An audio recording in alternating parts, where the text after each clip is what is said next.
Assalamualaikum warahmatullahi wabarakatuh. Nama saya Ahmad Abro, kelas A8 IAIN Syekh Nurjati Cirebon. Untuk kesempatan kali ini saya akan mempresentasikan tugas mata kuliah Metode Studi Islam dosen Haji Afif Hussein LCMA. Materi tentang menganalisis isu HAM dan gender dalam perspektif agama Islam.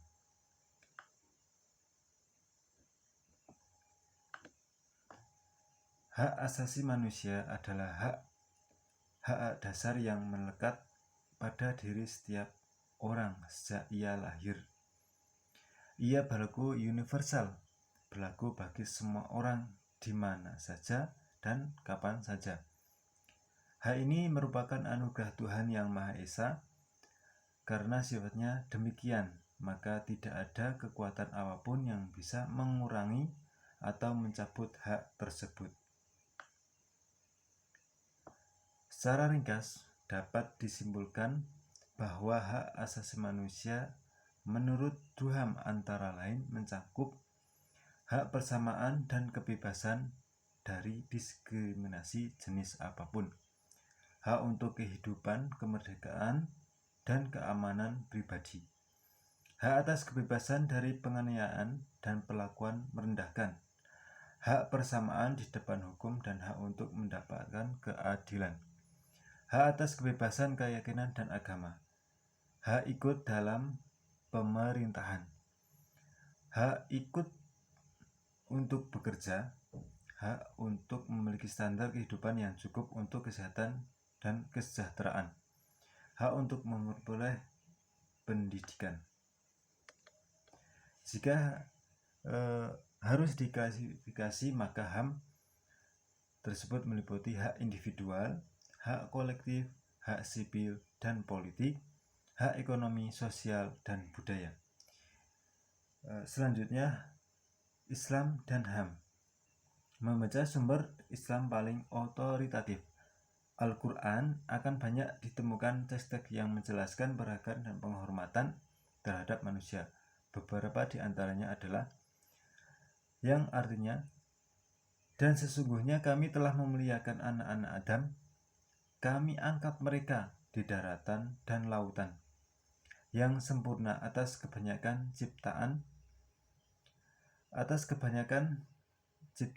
kami. Quran Surat Al-Isra ayat 170. Selanjutnya, yang Al-Quran juga menyebutkan tentang kesetaraan manusia, yang artinya, wahai manusia, kami ciptakan kamu dari laki-laki dan perempuan, dan kami jadikan kamu bersuku-suku dan berbangsa-bangsa agar kamu saling mengenal. Sungguhnya yang paling mulia di antara kamu di sisi Allah adalah yang paling bertakwa kepadanya. Quran Surat Al-Hujurat ayat 13. Dari dua ayat di atas dan masih banyak lagi teks-teks yang lain menjelaskan tentang kemuliaan dan kesetaraan martabat manusia tanpa melihat latar belakang asal-usulnya, warna kulit, jenis kelamin, bahasa, dan sebagainya.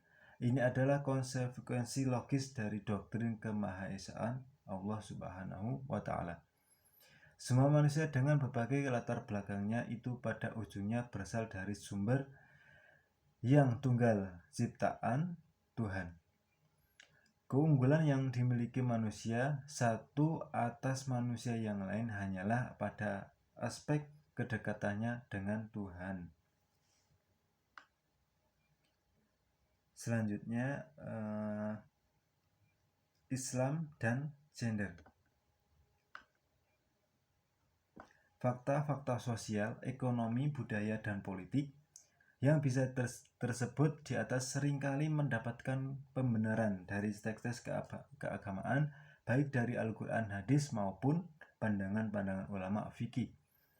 Beberapa teks suci Al-Quran yang seringkali dirujuk adalah Ar-Rijal Qawwamu 'alan Nisa, Quran Surat An-Nisa ayat 34, atau Surat Al-Nisa ayat 1, hadis Nabi SAW, lan fiha qawamun walau amrahum imra'atan, dan ma taraktu ba'di fitnatan adhara a'la al-rijal min an-nisa. Dua hadis ini adalah sahih. Dengan demikian, maka dapat dikatakan bahwa pada hakikatnya atau sejatinya Islam menyetujui bentuk-bentuk subordinasi dan diskriminasi terhadap perempuan. Semua kaum muslimin pasti menjawab tidak. Jika tidak, lalu bagaimana hal ini dihubungkan dengan prinsip kesetaraan yang menjadi dasar Islam bagi hubungan-hubungan sosial kemanusiaan? HAM sebagai dikemukakan di atas, bukankah dengan demikian ada kontradiksi dalam teks-teks suci, sumber dan dasar legitimasi syariat al-Islam?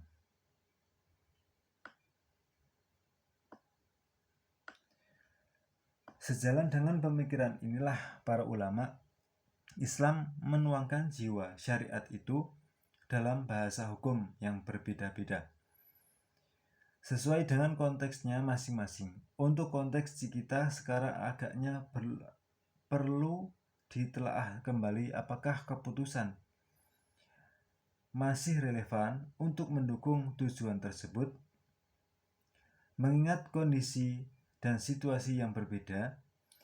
Jika ia tidak lagi menunjukkan ruh kemaslahatan tersebut, maka kita perlu mencari atau membuat redaksi hukum yang relevan dengan ruh syariat tersebut.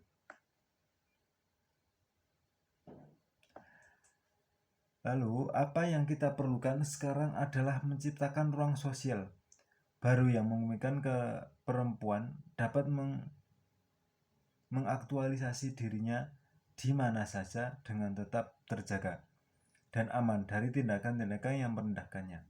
Untuk itu perlu dirumuskan hukum-hukum yang dapat menjaminnya. Perlu diingat bahwa jumlah perempuan di Indonesia adalah separuh lebih dari jumlah penduduk. Potensi intelektual mereka yang semakin hari semakin meningkat dan semakin besar merupakan potensi besar bagi pembangunan bangsa. Mereka juga memiliki aspirasi dan kepentingan yang tidak bisa diwakili oleh kaum laki-laki. Melalui pandangan kesetaraan hak-hak mereka dan mengharapkan yang sama dengan laki-laki, diharapkan akan lahir suatu kehidupan yang lebih produktif dan bermutu. Demikian yang dapat saya sampaikan, kurang lebihnya saya minta maaf. Wallahu ma'afiq ila am. Wassalamualaikum warahmatullahi wabarakatuh.